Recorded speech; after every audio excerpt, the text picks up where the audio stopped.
Better chance to win right now? Certainly didn't look like it, as the Indianapolis Colts and Shane Steichen were embarrassed by the Minnesota Vikings on Sunday night.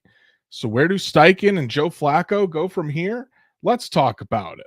Welcome to the Horseshoe Huddle Podcast presented by Indianapolis Colts on SI.com, part of the Fans First Sports Network. My name is Andrew Moore, and as always, I'm joined here by my co-host of the Horseshoe Huddle Podcast, Drake Wally. Drake, what I'm almost lost for words, honestly, from what happened last night. This was supposed to be, this quarterback change was supposed to be so the Colts could win now, so that way the Colts would have a chance to make the playoffs.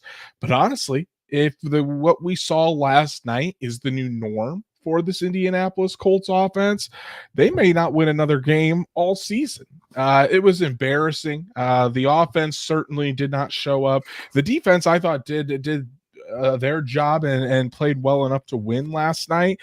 But boy, for all the people that were clamoring that this was a good move to put Joe Flacco in for Anthony Richardson, they certainly ate a lot of crow last night. Yeah, and it really did give you some serious Matt Ryan 2022 vibes. And Joe Flacco, we'll kind of get into it a little bit more. But, this guy, okay, of course he did great last year with the Browns.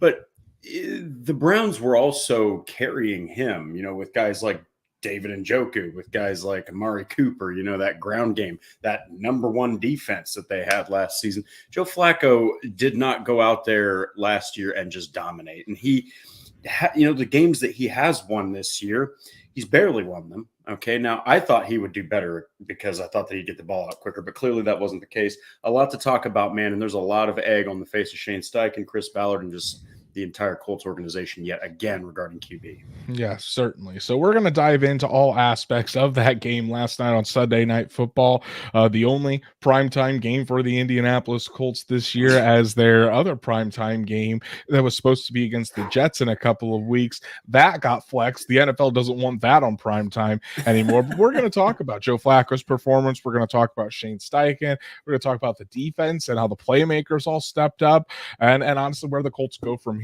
Should be a jam-packed episode, and Patrick, the CFO, is getting us off to a good start. I feel like the show tonight could run the length of a Joe Rogan podcast. We're not going 3 hours tonight, I'll tell you that. I would probably jump off my roof if I had to talk about this game for another 3 hours, let's be honest here. But Patrick is also saying it would have been even more embarrassing with Richardson out there, 33-13, if AR was out there for sure. Well, AR doesn't play defense, so I don't think the Vikings would have scored more points unless you're talking about multiple pick sixes, but I don't see that. I don't think it could have gotten any worse, because at least Anthony Richardson raises the floor in terms of mobility, where Joe Flacco was a statue out there. I don't think it could have gotten much worse than what Joe Flacco did last night. Sean Contright is in. It's good to see you as well. Stats Matt. So what about the best chance to win? Did someone tell the offense that? Defense did their part. Absolutely. That's the game in a nutshell. Pretty much, but obviously we'll dive in a little bit further. Sean Contright also said, I don't even know what to think, just completely frustrated with this whole thing.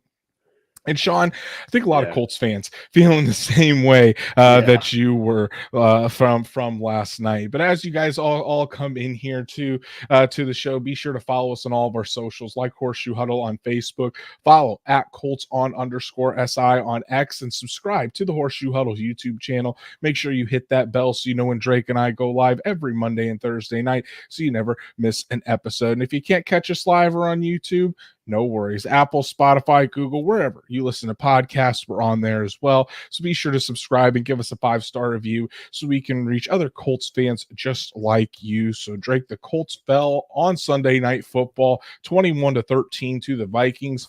And we got to start with this offense. And I'm sure a lot of you want to talk about this, get some things off your chest. Definitely get those comments in the chat, and we'll highlight the best ones this evening. But it was abysmal. That's why I put it as the headline, Drake. The Colts offense was absolutely abysmal last night. Just looking at the raw stats here, only 227 total yards, 159 yards passing to a Vikings defense. And guys, I know that the Vikings defense is exotic. They bring a lot of pressure. But Drake, we talked about this on Thursday. they were 30th in the NFL against the pass. It's not like this was the 85 Bears. It's not like the Vikings had a top 5 pass defense and a top 5 run defense. They were really stout against the run. They certainly showed that against the Colts.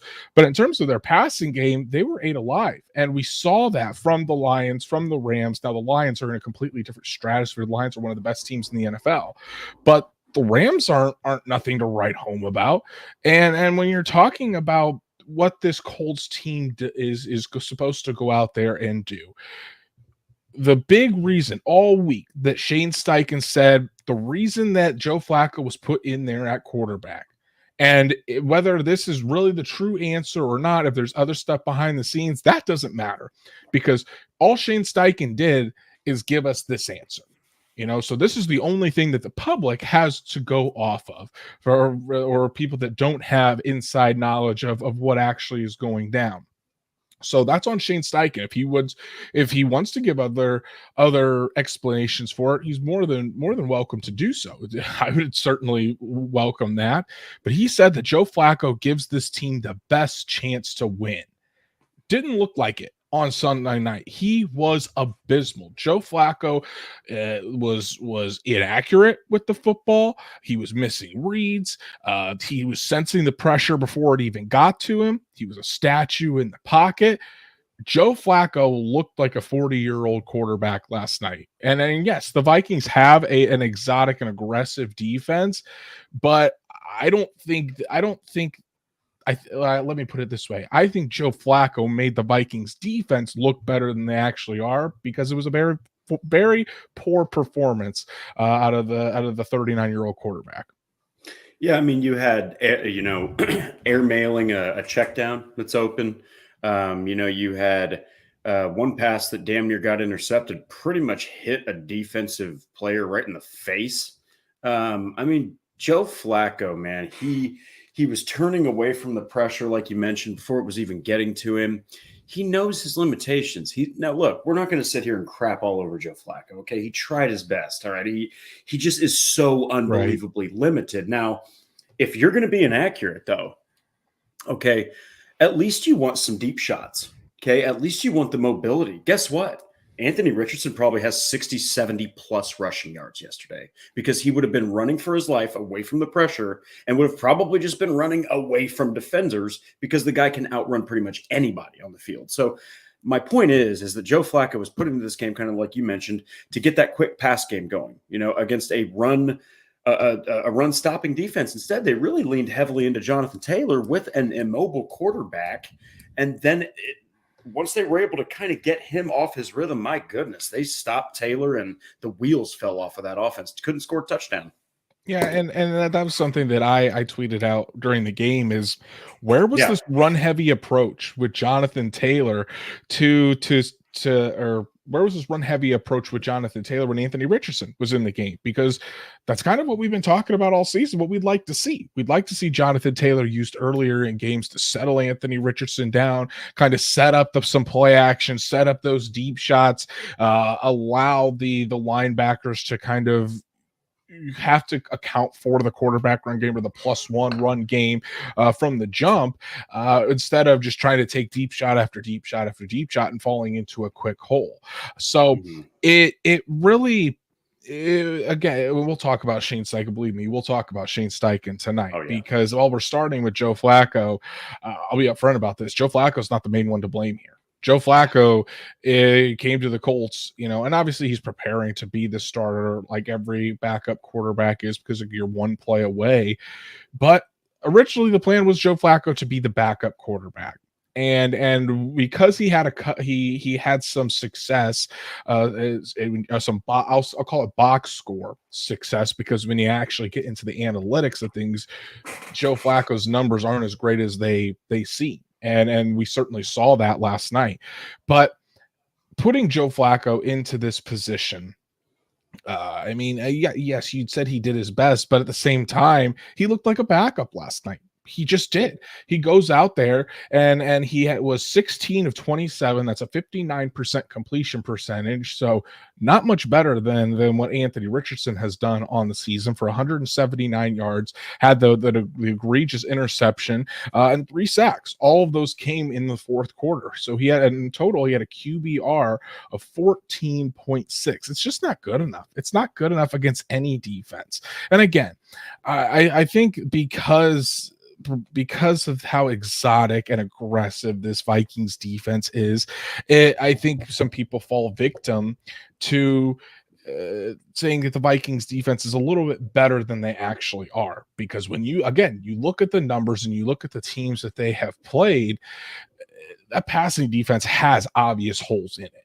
And the Colts weren't able to take advantage of it. And that kind of brings me to the Stats Matt stat of the day, talking about just kind of how some things were shaken up and the difference between when Joe Flacco was out there to when Anthony Richardson is out there. Stats Matt stat of the day presented by Busch Light. Colts used 12 personnel on 46.9% of snaps. That's double their highest percentage this season and the highest since 2018. They were under center 34.7% of the snaps, which is the highest in the Shane Steichen era. And then yesterday they had a negative 0.32 EPA, which is expected points added per play, the lowest under Shane Steichen. Completely different offense you saw with Joe Flacco than with Anthony Richardson. Joe Flacco had one ball that was thrown over 20 yards yesterday. Anthony Richardson normally has one ball that travels over 20 yards within the first 3 plays when he's out there. So completely different offense, completely different game plan, and it was a terrible result for Joe Flacco. But Drake, this is the limitations you get with Joe Flacco, though. The offense is not dynamic, and everything basically has to be perfect for this Colts offense to have success with Joe Flacco, because you don't have the running ability. You have a statue back there in the pocket. You can't lean on a quarterback run game. If a play breaks down with Joe Flacco, most of the time it's not going anywhere. He can't extend plays. So again, everything has to be perfect.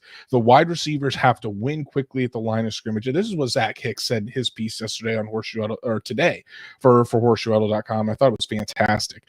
But everything has to be perfect for this offense to succeed with Joe Flacco. And in this era of football, a lot of times that's just not going to work. Yes, Joe Flacco could come in and he can win you a couple of games. That's what a really, really good backup does.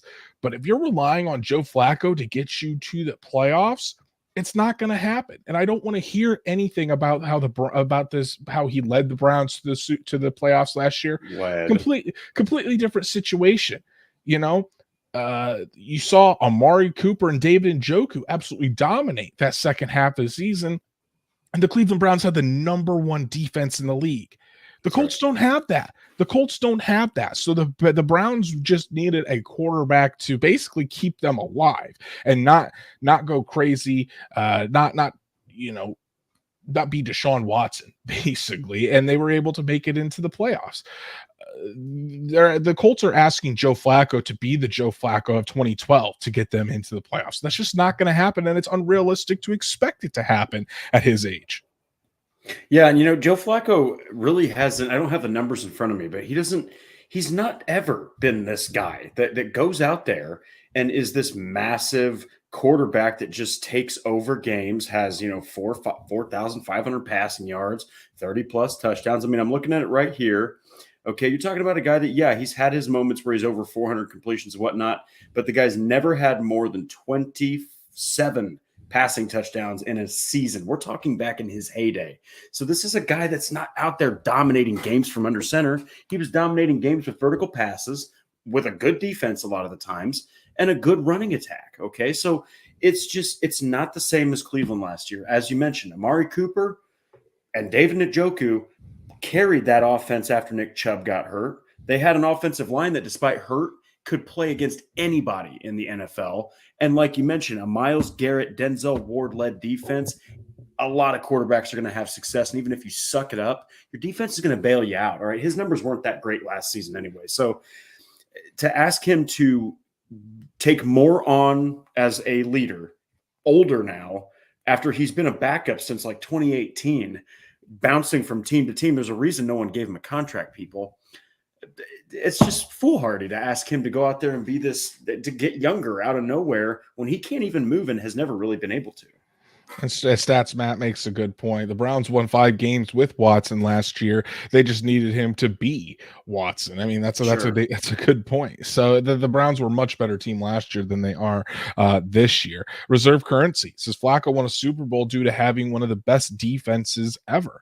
And Tressa also says frustrated. It's no fun as a fan. Yeah, I mean, I'm sure fans sat there last night and just were beside themselves seeing this and seeing, if the Colts are going to be this poor on offense, at least have Anthony Richardson out there so he's getting valuable reps against an exotic defense like this. Those are very valuable reps to have. Not having a 39-year-old quarterback go out there and look like he's a deer in headlights. So again, I mean, I think that this is, I mean, I don't know how much worse it can get with Joe Flacco. So I wouldn't expect it to be this bad this week against the Buffalo Bills.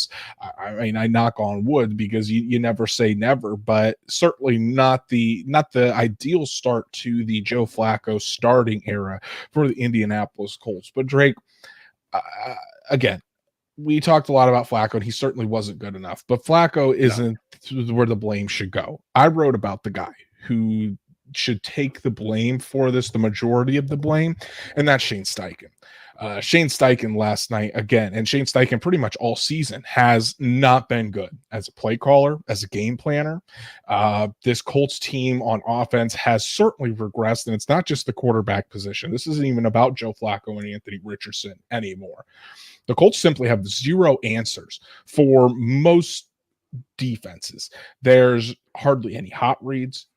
There's hardly any answers for when defenses do throw something at you that's unexpected, and this is to me this has been so shocking all year, and it's something that we probably haven't talked about enough, and maybe others haven't talked about enough, that how Shane Steichen has regressed and how this offense has regressed as a whole. We coming into the Shane Steichen era, Drake, we talked about how he was a chameleon and he would alter his game plans to fit the opponent and really try to exploit their weaknesses. I've been on record to say that if Shane Steichen, if he finds a play that works, he'll just continue to hammer and spam that play until the opposing defense stops it. That hasn't been the case this year. There's been 0 answers. And obviously it goes into execution as well. The players certainly have to execute. Shane Steichen can't do it all.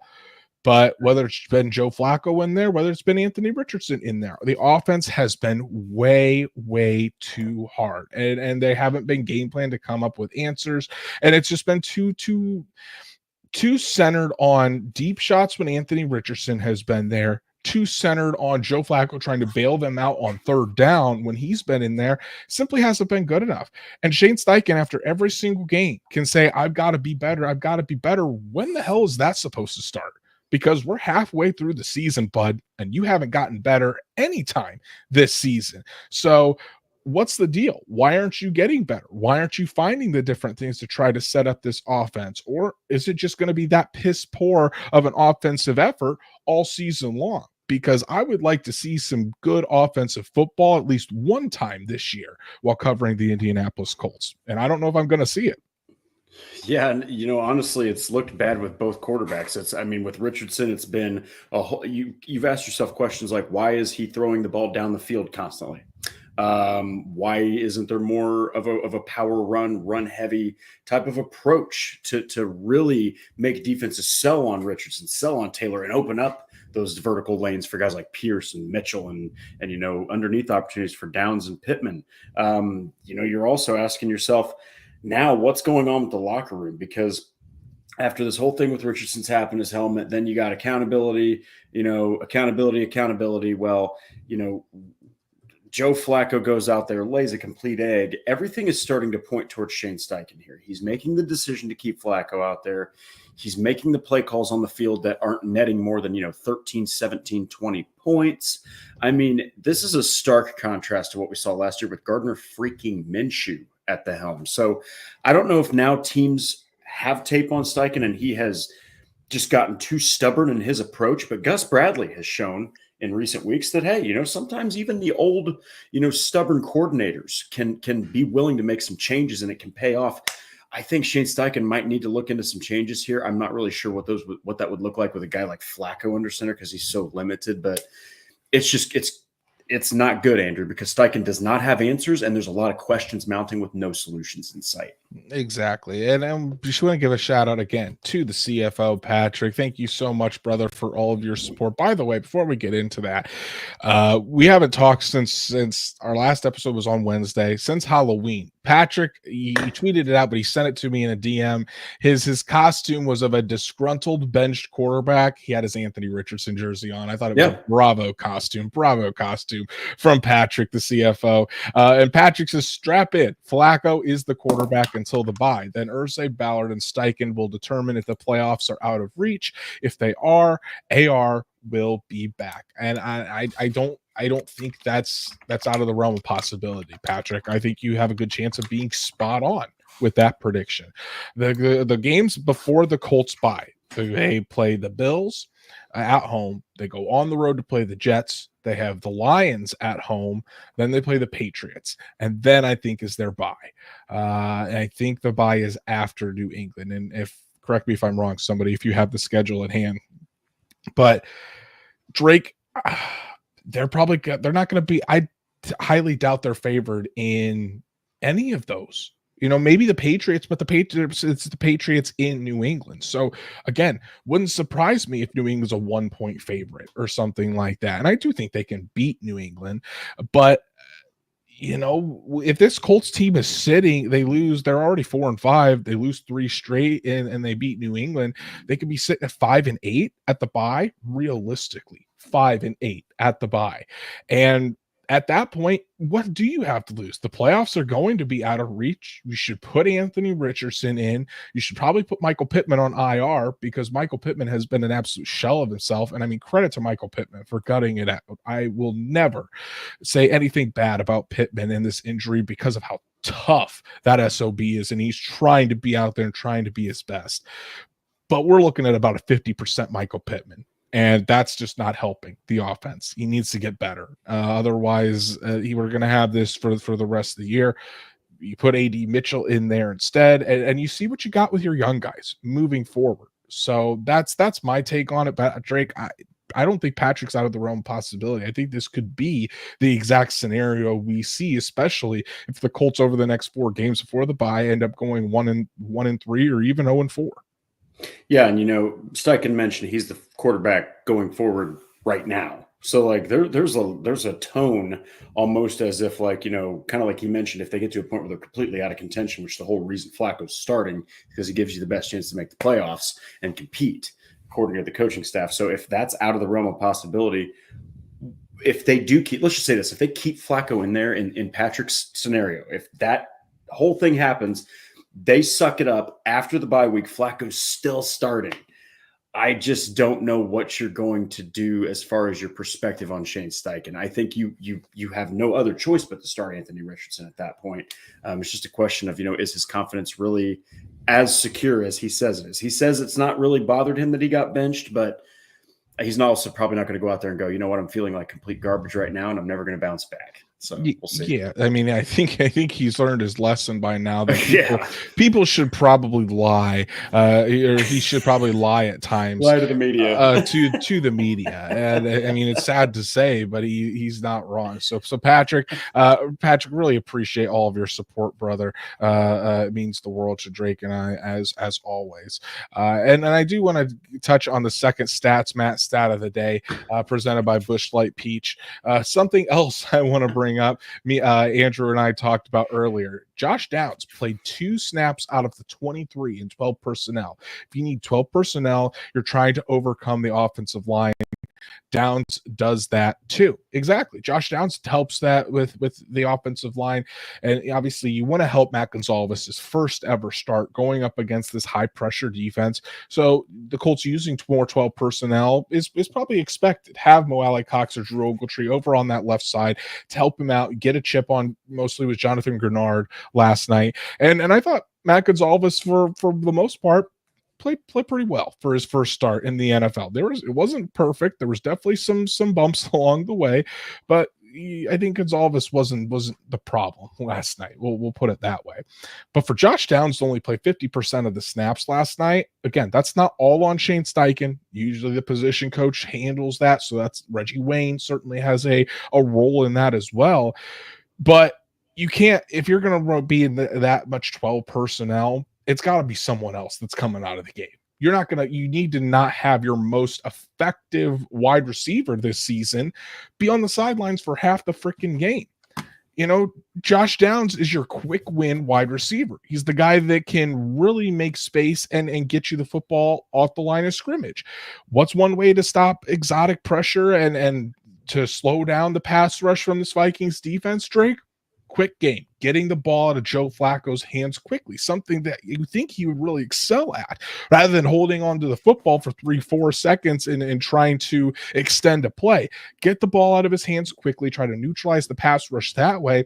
What the Jaguars and the Titans did literally just a few weeks ago to this Indianapolis Colts team and go that way. But instead, Josh Downs was watching from the sidelines for half the game, which is unacceptable in my opinion. Yeah, and it's also pretty interesting because he had 9 targets still, led the team. Yeah. He had 6 catches still, led the team when he wasn't on the field, but probably 60% of the snaps. So that's really weird. And if he's out there 85% of the snaps, you might be looking at a different game because Downs was cooking, and Alec Pierce also secured all 3 of his targets too. Yeah. Exactly. And here's the thing, Drake. Jim Aiello of the Athletic had a fantastic tweet last night. I put it in my piece because this just kind of, again, shows how abysmal the Colts offense was last night. 6 points, their lowest of the year. 0 red zone drives. The Colts didn't reach the red zone one time last night. Their lowest of the year. 13 first downs, lowest of the year. 227 yards of offense, lowest of the year. And the negative 0.35 EPA per play, their lowest of the year. Abysmal, just abysmal. And then, when the running game looks blah like it did, obviously, because Jonathan Taylor is doing all he can, but that Vikings defense is focused in on Jonathan Taylor. So that way the Colts have to beat them through the air with Joe Flacco. Only 48 yards on 13 carries for Jonathan Taylor last night. Not good enough. Not good enough. And I don't want to put that on Jonathan Taylor because really he did all he could. It was that they didn't have a dynamic threat in the backfield with Jonathan Taylor, what Anthony Richardson brings. Anthony Richardson helps the run game as much as the run game helps Anthony Richardson. That's just a fact. So again, it's just the perfect storm when you don't have Anthony Richardson out there.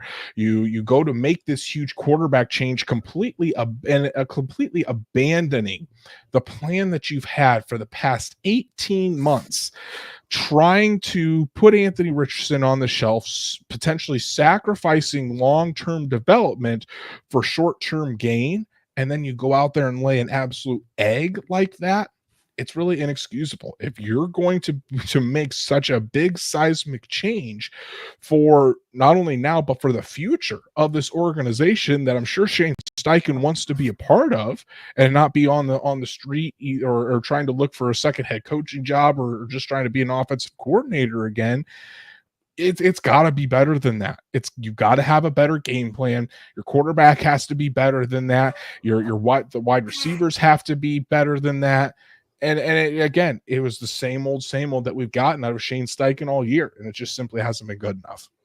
Yeah, and you're starting to look at an offense that needs to do something different, especially, we'll get into it, the rest of the team, the rest of the squads, and really the other sides of the ball, they did their part. Obviously there was some issues with Matt Gay and missing another long kick, but really this should have been a good enough effort from the rest of the team and the offense included to get a victory. I mean, they had all of the opportunities there. And like you said, man, to do all this changing and to emphatically say that this is the best chance that the team has to win is with number 15, a veteran, 17 years in the NFL playing for you, turn around and you get 13 points, 6 points scored by your offense, which was also your field goal kicker.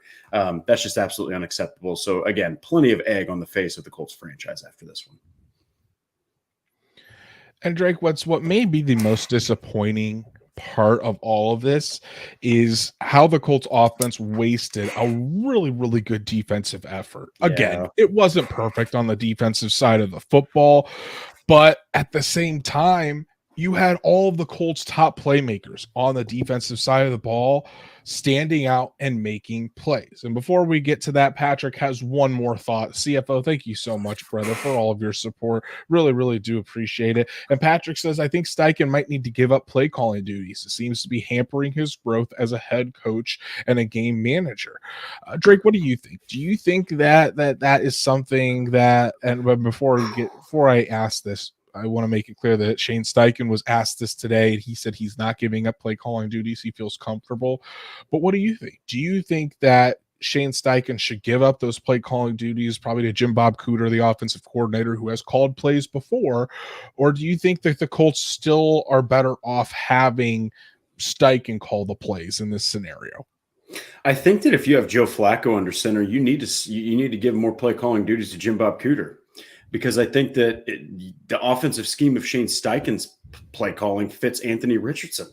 I really do. I think that his philosophy and his scheme, at least when he was hired last year, it fit Anthony Richardson. And so I don't know, man. I mean, we'll see. I know that sometimes going from coordinator and focusing exclusively on offense to managing the special teams and the defense and the offense and all this while developing a quarterback, while dealing with the media and controversy, and then also calling the plays, that can be an absolute hellacious load to try to handle, so maybe he does that. I don't see it happening. I think that he's established himself as the offensive mind for this team, and he's probably going to stick with that.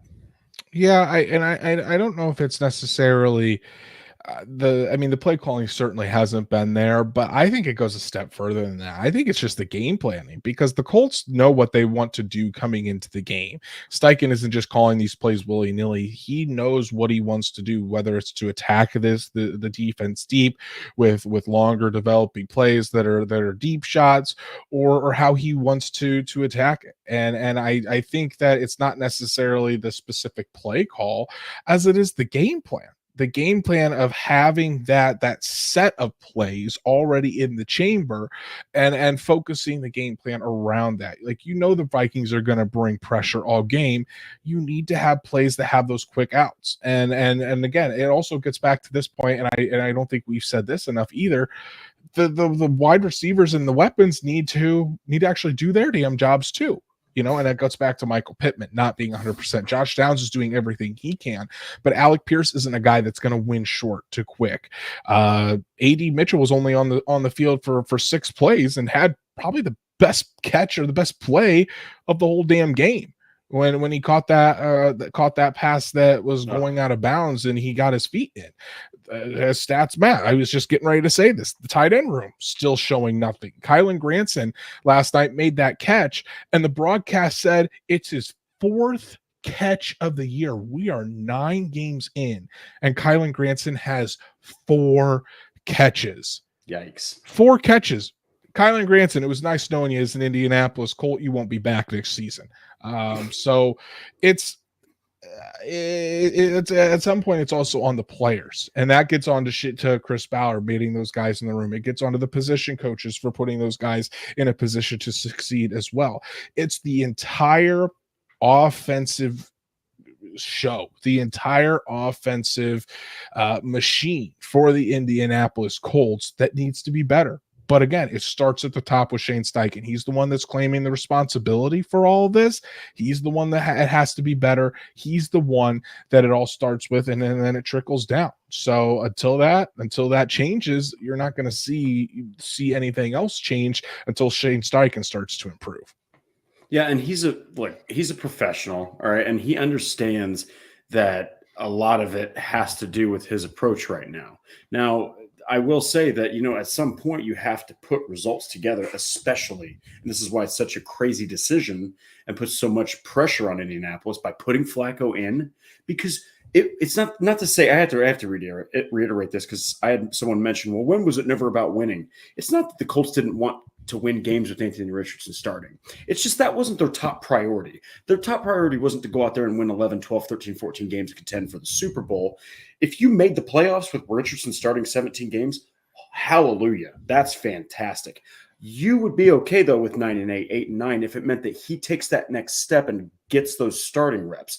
Now that you've packed it in, there's way more pressure on Shane Steichen than ever before. Like, they need to start winning. They better win against Buffalo. They better win against the Jets. They better at least compete against the Lions, because if you're talking about 3 straight losses here, and it'll be 5 in a row at that point, I mean, mother of God, you are talking about a complete and utter disaster in year 2 of Shane Steichen.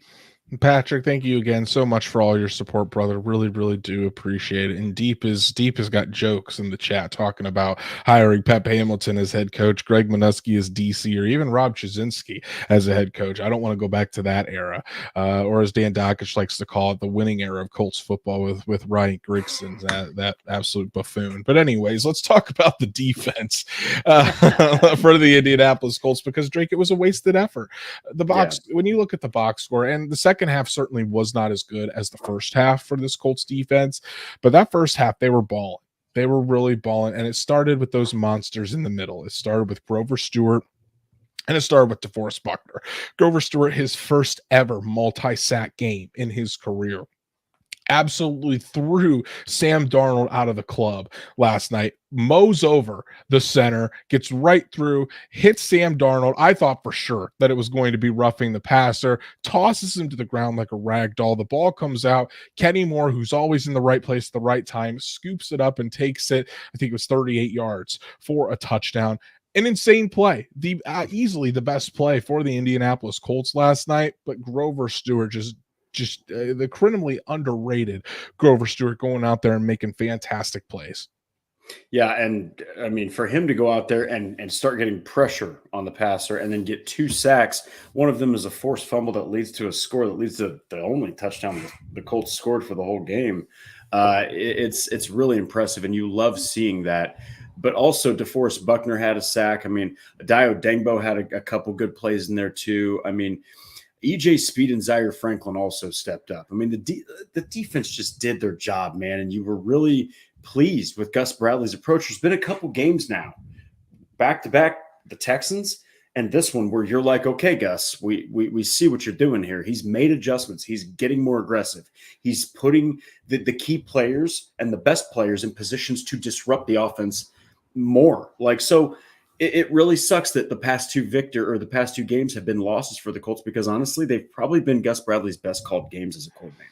At least this year, I would put that as a certainty. But I mean, and then do you have DeForest Buckner next to Grover Stewart? He had a sack, consistently disrupting Sam Darnold up the middle. You get to the second level, you have Zaire Franklin with an interception, a really nice play by Zaire, and Zaire was also into the run game as well. Franklin was probably had one of his best games tackling and in the run game this year, and Zaire certainly hasn't had a really good season. Kenny Moore, obviously, one of these days, teams are going to stop throwing wide receiver screens to Kenny Moore and trying to have another wide receiver block him, because it's the second week in a row that he's absolutely blown it up. Kenny Moore is everywhere. Kenny Moore has been fantastic. And honestly, if the Colts weren't having so much drama around this, and I think that he would be on his way to a Pro Bowl season. I hope Kenny Moore makes the Pro Bowl, because he absolutely deserves it.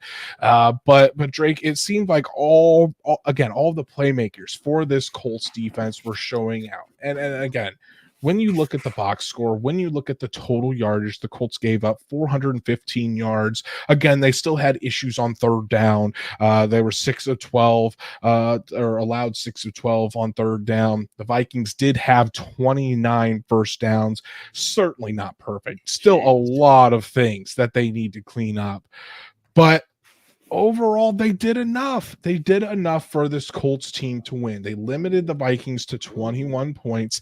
And for a competent offense. The Vikings as a whole, the Vikings, I think on the season are giving up only, are giving up more than that as a defense than the 21 points. I'll find the stat for you here in a second, but the defense wasn't the issue last night. And part of the reason that the Colts defense suffered a little bit in the second half, Drake, was because the Colts defense was on the field for again 37 minutes. The time of possession was terrible for this team. They were absolutely gassed there at the end. The Vikings are giving up 18 points per game. Not sure what it was before last night, but again, in my opinion, the defense did enough to win. And if the Colts offense would have done their job, allowed them to rest a little bit, I think it would have even been a better performance from this unit. Yeah, and then there was even, a good game from Nick Cross too. He comes up with a key interception after Flacco tosses himself an interception. I mean, and again, Zaire Franklin's had an up and down year, by no means anywhere near as good as his last couple, but he played great. Had a great drop in coverage, took away a touchdown from Sam Darnold. But I understand that the Colts could have done better, but they were also dealing with a god at wide receiver. I mean, Justin Jefferson, it can't be stated enough. It doesn't matter who the hell the Vikings have at quarterback. This man is elite with his speed, with his route running. He's also good in the slot. He's also good as a downfield threat. He's also good as a 50-50 receiver. He's also good in the red zone. And by good, I mean absolutely flawless. So he's going to get his. And then TJ Hawkinson also returned. Kenny Moore did nothing but suplex the guy for a tackle. So, I mean, this defense was doing what they could to stop a great tight end, the best receiver in the NFL, arguably the best offensive weapon, and a play caller or a leader like Kevin O'Connell, who has Sam Darnold playing great. And they also, I thought, did pretty well against Aaron Jones. Really, this is a good offense, and the defense showed up to play. I think honestly, it looked like, from the turnovers and just all of the key players making plays, Andrew, collectively, it looked like the best game from the defense this year, given how good that offense is from Minnesota. The third stat of the day, Darnold had 28 completions, but 6 resulted in negative yards or 3 and under, or negative yards or 3 and under yards. So, and again, 50% of all of Minnesota's plays resulted in under 3 yards gained.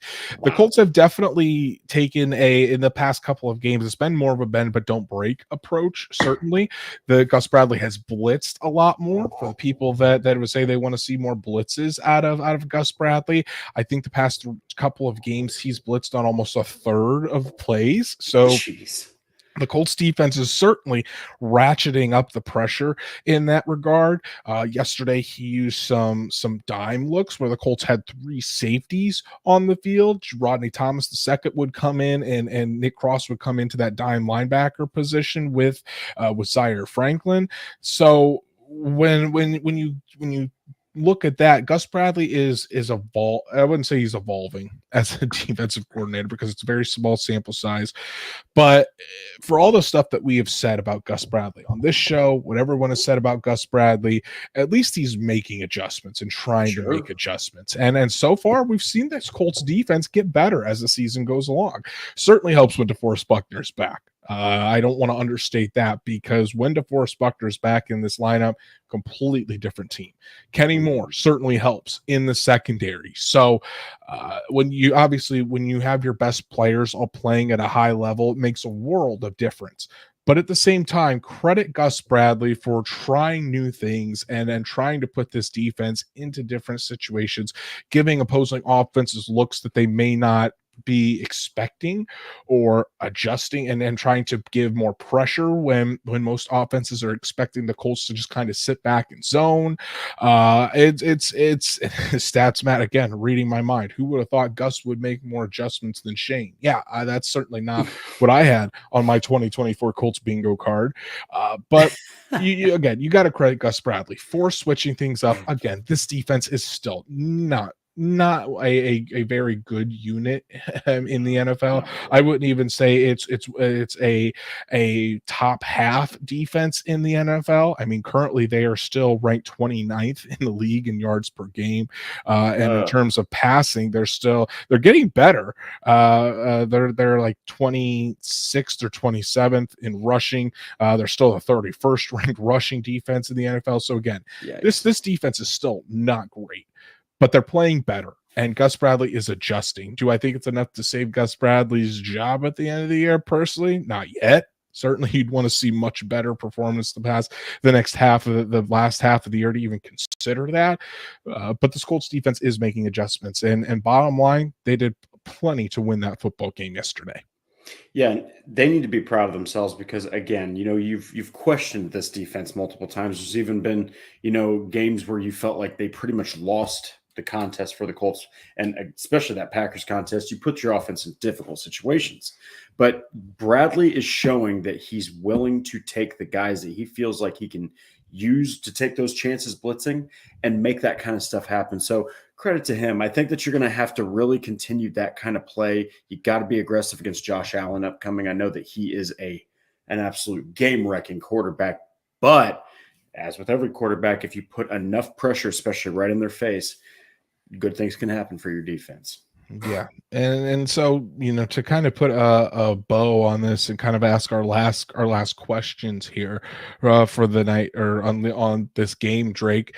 I mean, I think when you look at this game as a whole and everything that surrounded it, especially looking at the offensive side of the ball, obviously, for the big change that was made and to expect to go out there to win now and to delay an absolute egg like that, the Colts deserve all of this criticism that they are getting.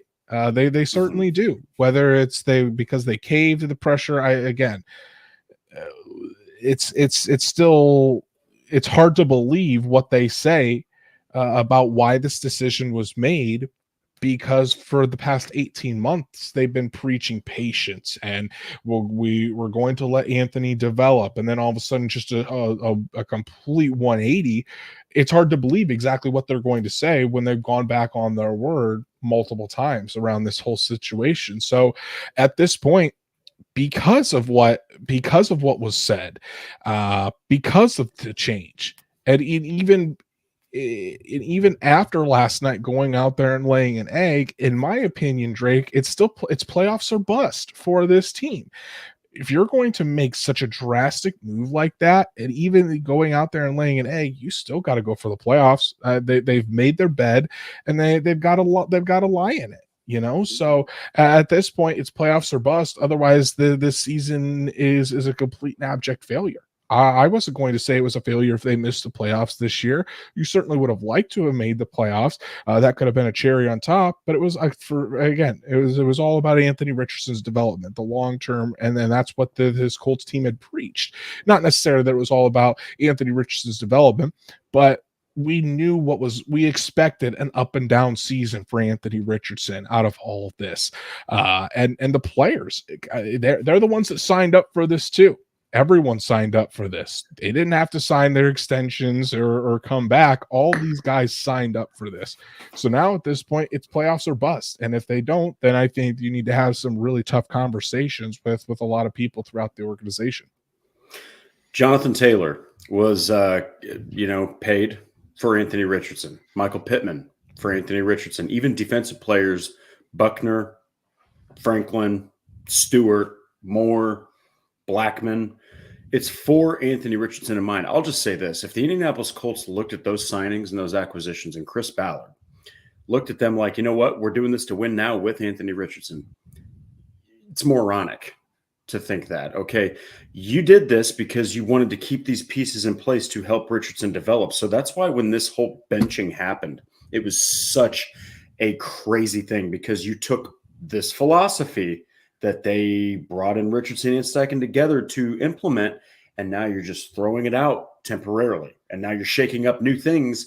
All of a sudden, you're in it to win now. Well, guess what? You made your bed with Richardson when you drafted him. And now you made your bed when you put Flacco in instead of Richardson. Guess what? It's playoffs or bust, like Andrew said. And if you end up benching Flacco again, your entire season is an absolute joke if you put Richardson back in at this point. Yeah. And I don't think we're even close to the end Nope. of this entire saga. I'm expecting plenty of twists and turns along the way. Did my confidence, if you would have asked me what my confidence was in good offensive football the rest of the year, I'm going to say slim. It's slim to none. I need to actually see it, because through the first half of the year, it's been chance after chance after chance after chance, and we haven't seen him get better, no matter who's been in there at quarterback. So until Shane Steichen can show that he can put together a really good game plan that has the answers, and that this team is prepared to go out there and execute when called upon, I'm gonna have to see it to believe it. And unfortunately, I think that's where a lot of Colts fans are at, and it's disappointing to say the least, because you expect this out of Shane Steichen for his pedigree and why he was brought into this, and so far, him and this Colts offense are not living up to expectations at all. Truett, thank you so much for all your support, brother. Really, really do appreciate it. And he says the players wanted Flacco. Look in the mirror. And again, I don't know how true that is exactly, because a lot of people were shocked. Certainly not all players wanted Flacco. I can tell you that. Yeah. Josh Downs, this tells you a lot about Josh Downs. Josh Downs was very disappointed and very shocked of the move from Joe Flacco to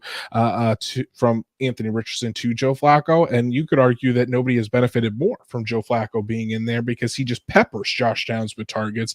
But Josh Downs didn't necessarily want to have Joe Flacco in there for Anthony Richardson. So it's not all players. I mean, most of the people that spoke publicly were backing Anthony Richardson, and when it's hard to just tell by looking at the words.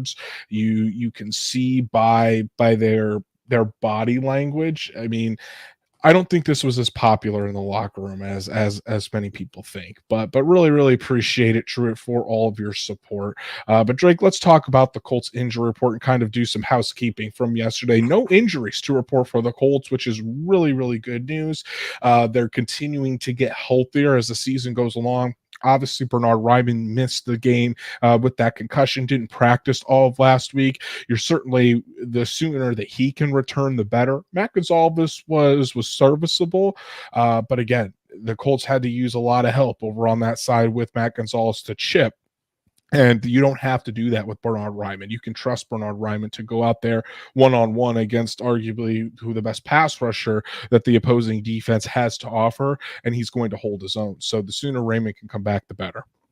Yeah, everyone, likes to see their rookie linemen like Bordolini and Gonsalves and Tucker even go out there and play well. But you want Ryman out there. He is going to be a staple of this offensive line. I guarantee you they're going to give him a nice deal at some point whenever he's due, or they'd be foolhardy. So the sooner that 79 can get out there, it might even help Gonsalves, because his situation, he actually could benefit way more from not being out on the field and watching a guy like Ryman. Yeah, and I do want to talk about Pittman here. I already kind of mentioned it a little bit earlier, but I want to get your take on this too, Drake. If you were the Colts, I mean, would you? I mean, obviously, they're not going to right now because they want all their best guys in there because they're making the push for the playoffs. But if I'm a head decision maker, I see what Pittman's going through, and sometimes, again, you have to protect these players from themselves. If I'm Shade Steichen, if I'm Chris Ballard, if I'm the head decision makers, I'm putting Pittman on IR and wait until he's healthy, because as of right now, he's not really helping the team going out there and trying to play through this. Maybe he can play through it, and it's very possible. It was certainly possible, or certainly probably correct, that he can't injure it further, but it certainly isn't getting better. And it's continuing to get to just linger throughout the season. Set him down and get him better. That's what I would do. But what do you think? You've bought into postseason or bust, baby. So you know what? Yeah. I don't think that you can tell a guy who tells the media, I'm pretty sure that if I can stand, I'm going to be playing, to not play. Okay, so he 50%, 40%, 60% Pittman is going to be out there until the Colts are out of playoff contention. Now, again, If at that point Anthony Richardson isn't starting and Pittman isn't sat for the rest of the year, that is what you call roster building malpractice, some kind of malpractice. The Colts have been doing a lot of malpractice lately. Yeah, exactly. Semper Colts fan with the super chat. Thank you so much for all of your support. And Semper Colts fan says Steichen was brought in to develop AR fail. I don't know if I agree with that, Semper Colts fan, because head coaches aren't brought in to develop players. Franchises. The culture is, but a lot of the development of the work is on the player and his private coaches outside of the building. That's where the development happens. You can certainly give him the tools. You can certainly, I think Shane Steichen was brought in to put a young quarterback into the best position to succeed. And Anthony Richardson was Shane Steichen's pick at the quarterback position. Steichen had a lot of say in Anthony Richardson coming to Indy. So he was brought in to put the quarterback in the best position to succeed. And he was brought in to again, try, maybe help guide Anthony Richardson along about how to be a pro and how to play quarterback in the NFL. But as far as development, that is usually in the offseason. That's with the private coaches. That's with those offseason workouts. That's where most of the development, most of the work on the mechanics happens. That doesn't happen in season. In season, these guys are game plan and focused on the next opponent. They're not focused on, going through the mechanics of their footwork and all of that. Now the position coaches certainly help a little bit with that, but most of that's the coaches that these guys hire and work with throughout the offseason. But we still appreciate the hell out of you, Semper Colts fan. Really, really thankful for your support. Drake, latest Colts news and rumors. And there's not much again to talk about but the trade deadline comes up tomorrow. 4 p.m. Eastern is the trade deadline. The Indianapolis Colts seem to be bought in, try to make a push for the playoffs. And usually when that happens, that team is sometimes a buyer at the trade deadline. But you haven't really heard anything from the Colts about buying at the trade deadline or being active in the trade market. They normally aren't. I don't think that's a shock to anybody. But what do you think? Since circumstances have changed and it's playoffs or bust now, do you think the Colts are buyers at the trade market? Do you think they're sellers and we actually see someone offloaded from the Colts? Or is it going to be typical and they kind of just sit there and no moves happen for this Colts team? I don't think they're buyers or sellers. I think they're cheapskates.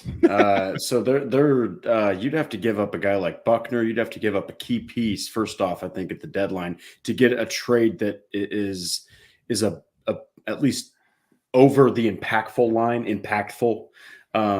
Would they do something that's lower level?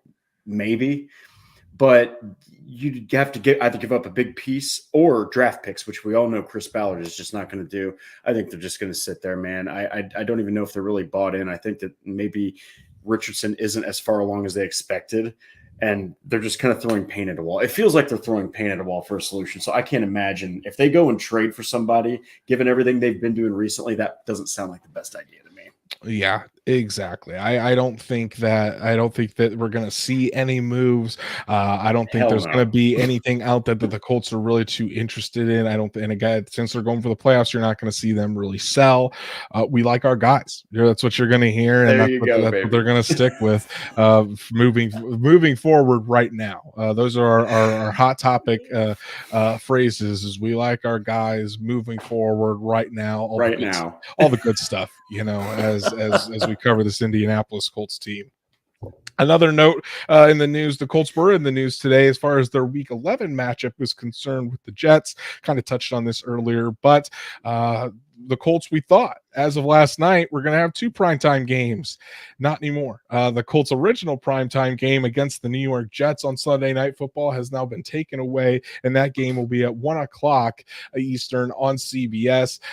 I wasn't surprised about this at all. The Colts 4-5, an abysmal performance on Sunday Night Football. The NFL didn't want to see that again in a primetime slot, and the Jets haven't been very good this season. They already have, I think before this, they had 6 primetime matchups, so that goes down to 5. The Jets are going to be on primetime enough. The NFL didn't want to see an abysmal Jets-Colts game on Sunday Night Football. But you could have marketed it as the Battle of the Graybeards. Yeah. Both those guys, no. Hell no. It Get them basically off just a nursing home commercial. 40-year-old Aaron Rodgers versus a 39-year-old Joe Flacco. Neither guy can move. Oh my God. Oh, that game's going to be awful to watch. So, Yeah. but hey, you guys are going to watch it with us. We'll all be miserable together. So the Colts Jets week 11 will be 1:00 Eastern on CBS. And that gets us to Colts Player of the Game, probably the best segment you're going to hear out of this show all day. Drake, I think easily one side of the ball has multiple guys that you could put for this honor, but who is your Colts Player of the Game? Just because I'm going to give you the one that I think you're going to pick. I'm going to pick one that isn't obvious, and it's Nick Cross. Nick Cross, okay, just going out there and it continues this whole year. He's been fantastic. All right, he has shut the door on all the notions that he can't be a starter. That's one of the things where Chris Ballard has looked like a genius for believing in Nick Cross. I think it only goes up from here. He's played lights out football this year, in my opinion. Listen, Nick Cross had a really good game yesterday. I'm not going to fault you for picking that one. Definitely has made me look pretty bad of how I talked about him earlier in the season. Nick Cross, definitely a good selection, and someone that if he continues to increase at this rate, then you're absolutely fine with Nick Cross being the future of your safety position at one of those spots, 100%. Sean Contright says Big Grove. Stats Matt says Big Grove. Patrick Grant Stewart, of course. Grant Stewart has to be Patrick's player of the game. Yes, had a fantastic play. Grant Stewart, the Fur Blur, I think I've seen is his nickname out there. Absolutely fantastic. Semper Colts fan, Big Grove all the way. Darby says Grove had a costly penalty. Nah, he didn't. Grove's fine. Grove had a fantastic game. Patrick, Nick Cross made Dad Ballard proud. I'm just going through all the comments at this point. Tressa says Kenny Moore. Shane Gregory also saying Kenny Moore. Derby says DeForest Buckner. Not Matt Gay. Not Matt Gay. Listen, not Matt Gay. Not Matt Gay from. Hey, by the way, all three of his field goal misses this year, people, 50+ yards. No complaints there. Not Matt Gay, but it's big. It's Big Grove. It's Grover Stewart. Hell of a game by Grover Stewart. You have to pick him. First career game where he has multiple sacks. Big Grove was almost unblockable there in the middle of the defensive line. 4 tackles, 2 sacks, a forced fumble that was picked up by Kenny Moore, taking it back for a touchdown. Grover Stewart, easily the best player on the field yesterday and a very well-deserved Colts player of the game. Yeah, and you know what? If he can continue that kind of play, I mean, and become more of a pass rusher like that, oh my God. He's already a run stuff. I mean, if he can start sacking the quarterback like that, he's going to be a nightmare.